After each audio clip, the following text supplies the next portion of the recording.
ये कहानी दो दोस्तों की दोस्ती और उनकी दुश्मनी की है। दोस्ती 31 सालों की और दुश्मनी 45 साल की।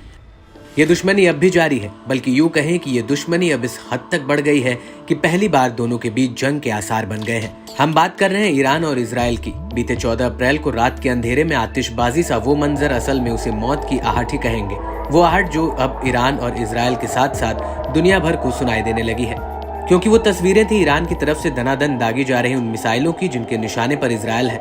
ईरान लगातार मिसाइलें दागता जा रहा था और इजराइल उन मिसाइलों को अपने आयरन डोम सिस्टम की मदद से रास्ते में ही चुन चुन कर राख करता जा रहा था।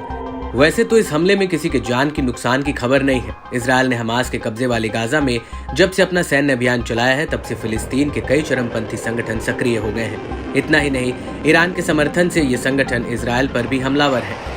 एक दो नहीं बल्कि कई संगठन अकेले इजराइल पर हावी हैं। हमास के लड़ाकों के अलावा लेबनान का हिजबुल्लाह, हुती विद्रोही, तो वहीं इराक और सीरिया के कई प्रतिरोधी संगठन सब एकजुट होकर इजराइल पर टूट पड़े हैं।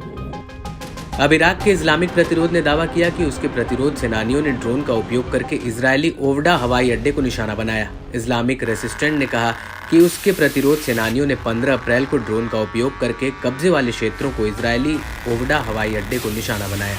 इस बात पर जोर देते हुए कहा कि वह दुश्मन के गढ़ों को नष्ट करना जारी रखेगा। रेजिस्टेंस ने पुष्टि की है कि ऑपरेशन गाजा के लोगों के साथ एकजुटता दिखाने और महिलाओं, बच्चों और बुजुर्गों सहित असहाय फिलिस्तीनी नागरिकों के खिलाफ कब्जे वाली इकाई की ओर से किए गए नरसंहारों के प्रतिशोध में उठाया गया कदम है।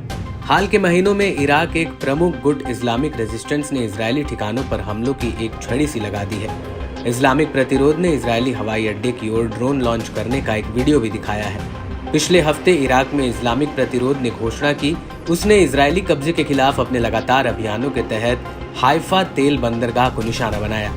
लड़ाकों ने 2 ड्रोन की मदद से इजरायली कब्जे वाले फिलिस्तीनी इलाकों में हाइफा के तेल बंदरगाह पर बड़े नुकसान का दावा किया है। इसके अलावा इराक के मिलिशिया ग्रुप्स ने कब्जे वाले इलाकों में 3 इजरायली टारगेट पर भी हमला करने का दावा किया।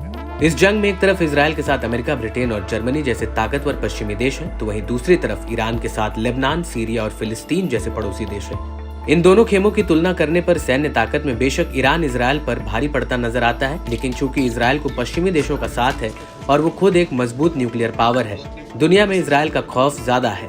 ईरान इजराइल का तनाव अब प्रॉक्सी समूहों के जरिए लड़ाई से आगे चला गया है। अब सीधे तौर पर दोनों देश आमने सामने हैं। अब क्षेत्र की निगाह इस पर है कि आगे क्या होता है। इजराइल के साथ सामान्य संबंध रखने वाले अरब देश किसी भी तनाव के पक्ष में नहीं है। वहीं रूस फिलहाल ईरान और हमास का समर्थन करता दिख रहा है।